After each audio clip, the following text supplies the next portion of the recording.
Olá pessoal, tudo bem? Professor Jean Nunes, hoje para resolver a primeira trilha da disciplina de Direito Constitucional. Jean, o que é trilha mesmo? É um conjunto de atividades, de leituras, de passo a passo que eu elaborei para que a disciplina Direito Constitucional ela seja melhor compreendida, interpretada. A trilha foi preparada para aguçar o senso crítico, a capacidade investigativa, a observação sobre determinados temas e antecipar alguns conceitos que, quando nós estivermos no momento certo, eles já estarão sedimentados e você vai passar por eles com muito mais tranquilidade.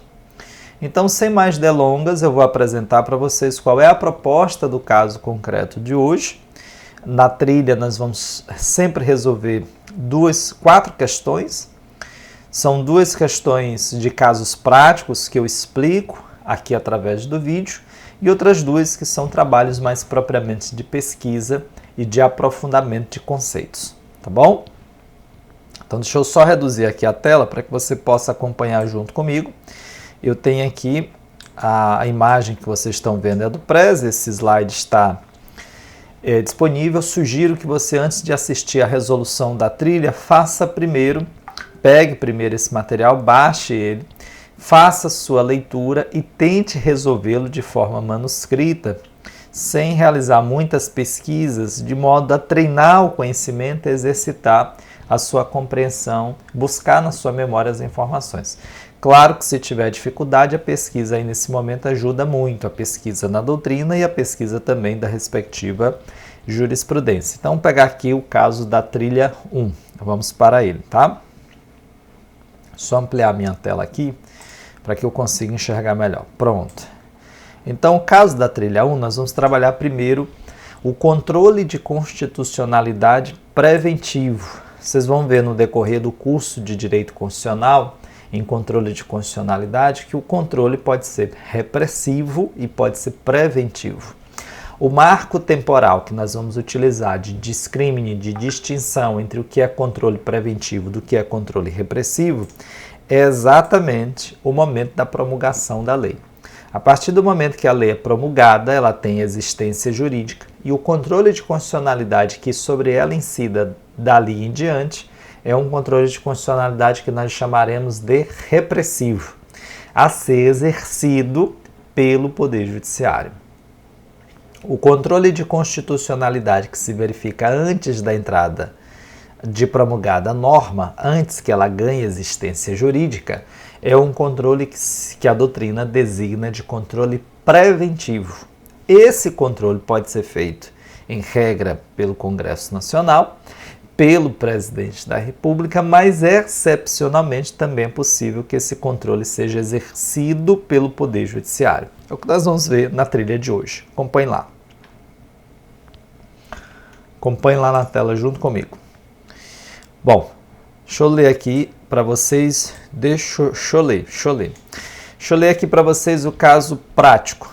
José da Silva acaba de ser diplomado deputado federal eleito pelo Partido dos Alunos da UEMA. Olha só, um abraço aqui a todos os ex-alunos da UEMA, muitos deles hoje já são advogados, defensores públicos, promotores, juízes e são também integrantes já do Poder Legislativo em diversas funções.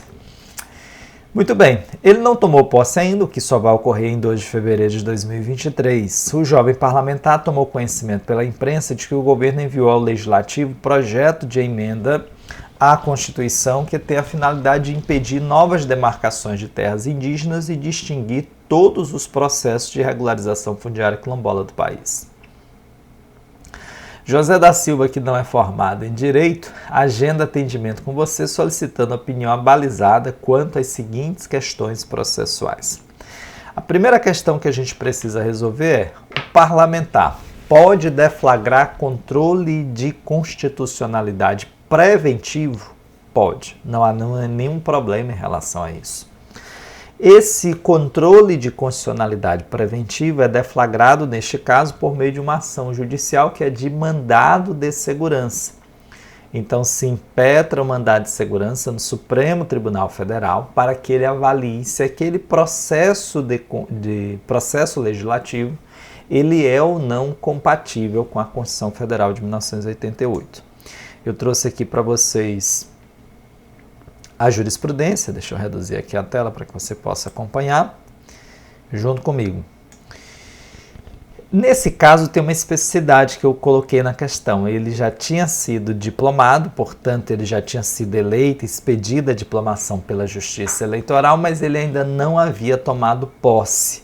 Não importa, o Supremo Tribunal Federal já reconheceu a legitimidade do deputado não empossado à possibilidade de impetração do mandado de segurança. Foi até o caso do Kim Kataguiri, deputado federal, jovem deputado federal, que ajuizou o mandado de segurança 36.228 para discutir a eleição da mesa diretora no Congresso Nacional. E naquela oportunidade, ali nas eleições de 2018, já estávamos no ano de 2019, ele discutia a possibilidade de que não ocorresse a eleição da mesa diretora da forma como ela estava se processando, e o Supremo Tribunal Federal reconheceu a legitimidade do parlamentar diplomado, mas não empossado, para ingressar com ação judicial de mandado de segurança. Então, a legitimidade existe, tá? Muito bem. Se eu colocar aqui na tela para vocês, a questão propunha: teria legitimidade? Tem. Qual seria a medida processual cabível? A medida processual cabível, já disse para vocês, é o mandado de segurança. Esse mandado pode ser impetrado contra uma lei que está em tramitação, um projeto de lei, um PL, e pode ser impetrado contra a tramitação de um projeto de emenda à Constituição, uma PEC. E aqui nós precisamos fazer uma distinção importante. Deixa eu colocar aqui para vocês o objeto do controle. Qual que é a discussão importante? É que quando se trata de violação à Constituição, nós vamos ver no decorrer do nosso curso, a violação ela pode ser formal e ela pode ser uma violação material. Só ampliar aqui para que vocês possam me olhar melhor. Essa violação pode ser formal e material. Quando é que ela é violação formal? Quando ela resulta de violação à forma como ela está sendo elaborada no Congresso Nacional. Por vício de iniciativa, por inobservância do quórum, do trâmite adequado ou da competência legislativa. São vícios de forma. Ela pode também, aquele projeto de lei ou aquele projeto de emenda, aquela norma que está em tramitação, em criação, fase de criação, ela também pode violar a Constituição em seu conteúdo. Aí nós dizemos que a violação é material. Vamos dar um exemplo. A violação à Constituição feita por um projeto de lei que era de iniciativa do presidente da República, mas que foi deflagrado por iniciativa de um parlamentar, contém em si uma violação à Constituição de natureza formal, mas não tem, só por isso, violação ao conteúdo da Constituição. Se esse mesmo projeto de lei fizer a previsão de um tratamento discriminatório em detrimento do gênero feminino, por exemplo, esse projeto de lei será violador da Constituição em seu sentido material, em seu sentido de conteúdo. Então, existe uma violação formal, existe uma violação material. Qual é a distinção importante que a gente precisa fazer aqui, que vai sedimentar no decorrer do curso, do estudo de direito constitucional, a compreensão do controle de constitucionalidade? É que o Supremo até admite o controle de projeto de lei e de projeto de emenda, mas vai uma distinção. Em se tratando de projeto de lei, o Supremo só admite, deixa eu colocar aqui para vocês na tela, violações de natureza formal. Não são admitidas pelo Supremo Tribunal Federal impugnações a violações materiais se tratar de projeto de lei. Direito constitucional, mandado de segurança, controle preventivo de constitucionalidade material de projeto de lei, inviabilidade. Então, para o Supremo Tribunal Federal, não é possível o controle de constitucionalidade material ou ainda o controle de constitucionalidade sobre violação material a projeto de lei. Já então não cabe controle de constitucionalidade? Cabe. Preventivo? Cabe. Nesse caso, como é que ele vai se dar então? Em relação aos aspectos formais. O controle de constitucionalidade, neste caso, ele é preventivo, exercido no Supremo Tribunal Federal, por via de mandado de segurança, que vai se ater a analisar os aspectos formais da elaboração da norma. Competência legislativa, iniciativa e o próprio procedimento de criação da norma como quórum necessário para aprovação se for uma lei complementar, por exemplo. Ok? Observar que se nós estivermos diante de um projeto de emenda à Constituição, aqui ficou muito claro, né? A decisão aqui é recente, medida cautelar e mandado de segurança 37.721 DF 2021, essa decisão. Eu vou alterar o slide, depois eu disponibilizo para vocês para deixar um pouco mais nítido. Em todo caso, já fica para vocês a seguinte noção. Em se tratando de controle de constitucionalidade preventivo incidente sobre a emenda, é possível que se discuta nesse controle tanto violação à cláusula pétrea, portanto violação material, quanto ao procedimento, violação formal. Perfeito?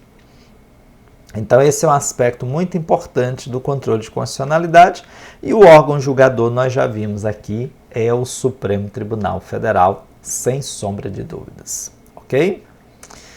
Muito bem, então acerca da trilha 1, essa foi a nossa primeira questão proposta.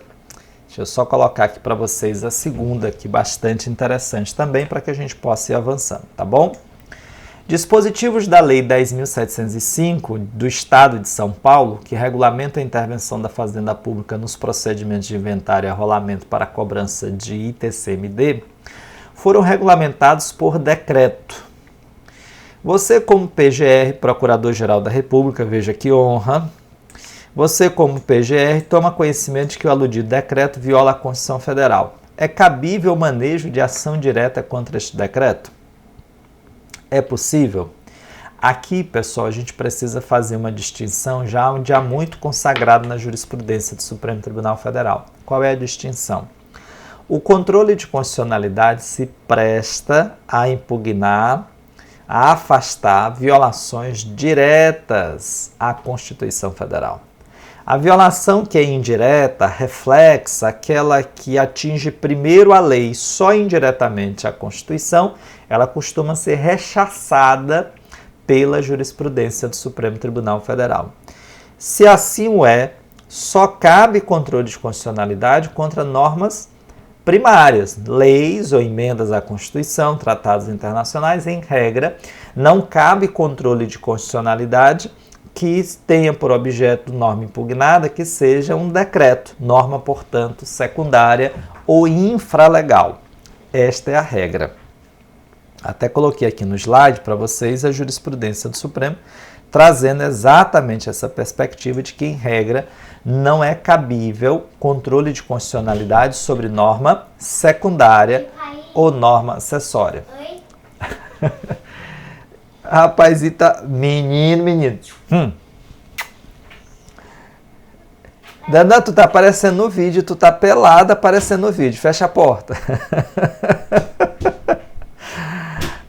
Eu vou deixar esse vídeo publicado, hein? E não vou pedir para que seja cortado, não. Muito bem, então, em se tratando de violação indireta... Pode abrir, criança, tá aberto. Pode abrir, senão você não vai aparecer, não. Vai, pode ir. Pode ir. Não tá no vídeo? Não tá no vídeo, não. Pode ir. Muito bem, então, em se tratando de violação indireta, não é cabível o controle de constitucionalidade. Essa é a regra. Mas o que eu trouxe aqui para vocês em caráter de exceções? São basicamente duas exceções. Quais são elas, Jean? Tá aparecendo novamente. Ó. Vai ficar, eu não vou editar não, vai ficar assim mesmo. Primeiro, que é possível que o fundamento da norma administrativa seja imediatamente extraído da Constituição, seja, portanto, uma violação, um ato normativo administrativo, cujo fundamento de validade é extraído diretamente da Constituição. Nesta hipótese, veja que o julgado é recentíssimo, é admitido o controle de constitucionalidade. O STF admite o uso de ações de controle concentrado de constitucionalidade para exame de atos normativos infralegais nos casos em que a tese da inconstitucionalidade articulada pelo autor propõe o cotejo da norma impugnada diretamente com o texto da Constituição. Em discussão estava a resolução do Conselho, que não tratou de mero exercício de competência regulamentar, mas expressou conteúdo normativo que lida diretamente com direitos e garantias fundamentais. Então, o Supremo entende que uma resolução do CNJ, de um tribunal superior, embora seja um ato infralegal, um ato, portanto, secundário, esse ato pode ser desafiado, pode ser impugnado por via de ação direta de controle de constitucionalidade. Ok? E a outra hipótese é quando aquele ato normativo integra a mesma cadeia normativa. O que é isso, integrar a mesma cadeia normativa? Às vezes você está impugnando uma determinada norma. Imagina aí a lei da Previdência Social. Ocorre que a validade desta norma está diretamente ligada ou relacionada com o regulamento da Previdência Social. Ou ainda, vou inverter aqui o raciocínio. O regulamento da Previdência Social materializa ou concretiza o disposto na norma legal. Neste caso, é possível, e eu diria até recomendável, que toda a cadeia normativa, o conjunto normativo que se desdobra a partir da impugnação, todo esse conjunto componha o objeto da ação em sede de controle de constitucionalidade. Em outras palavras, se você vai impugnar a Lei 8.212, que é a lei que trata das fontes de custeio, ou então a Lei 8.213, que é a lei que trata do plano de benefícios da Previdência Social, é recomendável que você inclua nesta ação também o decreto da Previdência Social que regulamenta esta lei naquele ponto específico de impugnação, dentro da lógica de que toda a cadeia normativa deve ser igualmente impugnada. Toda a lógica da cadeia normativa deve ser igualmente impugnada. Ok? Muito bem. Apareceram aqui uns 15 fantasmas aqui durante a aula. Mas, enfim, durante a resolução da trilha. Mas só para deixar claro para todos que não apenas atos legais, mas também atos infralegais podem igualmente ser impugnados, desde que eles componham do mesmo modo, da mesma forma, aquela cadeia normativa, ou, outra hipótese, como já mencionado, quando o fundamento da tese levantada para a impugnação seja retirado diretamente de uma discussão constitucional. Essa é a trilha 1 e eu volto posteriormente com mais um vídeo para a trilha número 2. Um abraço e até lá.